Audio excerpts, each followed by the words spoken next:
men who helped bury the Whitmans in 1838 was her burial. I think the first was a black man who had come with the Whitmans in 1836. That's right. Yeah, I forgot about that.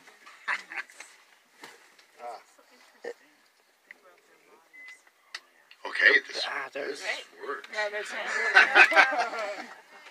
Yeah, so most of you have been to see the Great Grave, okay? Big slab of marble, names carved in it. Most of them are spelled right. What you see there is the third grave the Whitmans have been in. The first one was just a couple days after most of the folks were killed. They were buried in a very shallow grave. This was end of November, early December.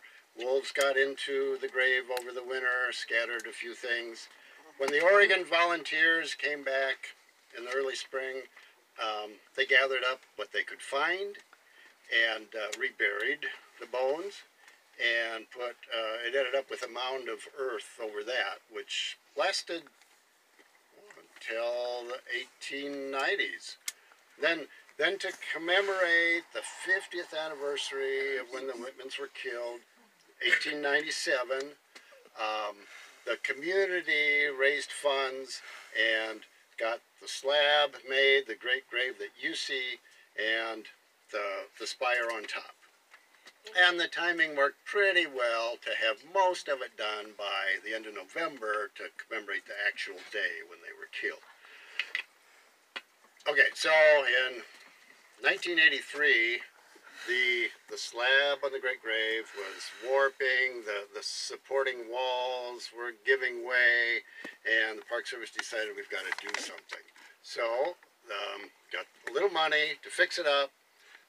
On Halloween Day, 1983, they came in and lifted up the slab and set it over on some wooden cribbing so they could see inside and see what they had to fix inside. Tore apart some of the brick wall that surrounded it, took off the marble slabs that covered the brick, so you know all you see is marble, you don't see the brick inside. And there was, sitting in there, just about ground level, a little below ground level, on a lot of gravel, a small child-size iron casket, or looked mostly iron. There was a thin layer of rust over the whole casket except where there were silver embellishments around the handles. So we took that out of there and stored it for a month or so until the Great Grave was rebuilt. Concrete sidewalls, a concrete cap would go that would support the slab, all that good stuff. The Park Service archaeologist and the staff here decided not to open the child-sized coffin. We know there's long bones, you know, thighs, arms, you know, humerus and femur stuff. There are skulls in there, probably not as many as were killed, but there are some.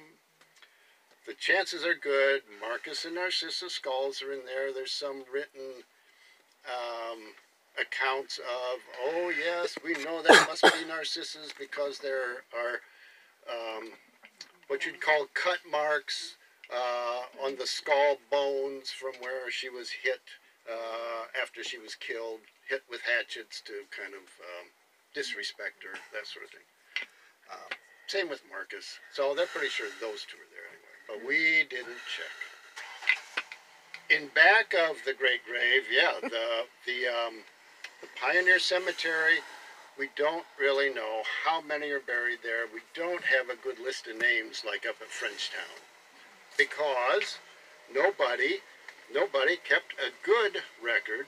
What we know are that if somebody mentioned it, Marcus Whitman mentioned it, or somebody else mentioned it, then we know they were there.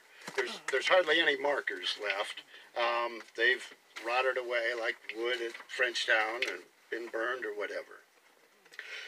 We had a Park Service archaeologist out here that does the ground penetrating radar a few years back, and He located all the buildings. Those are actually marked remarkably accurate. And then he did, a couple years later, did around the Pioneer Cemetery.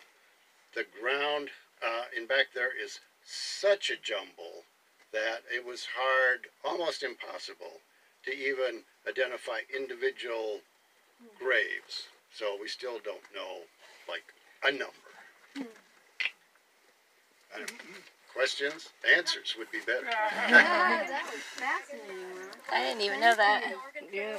What? The Oregon Trail path that goes right Oh, yeah. Now, the Oregon Trail that runs back there, the last part of the paved road you were in before you made the turn to come here into the cemetery, you were on, that's the Oregon Trail right there. It's just paved, okay?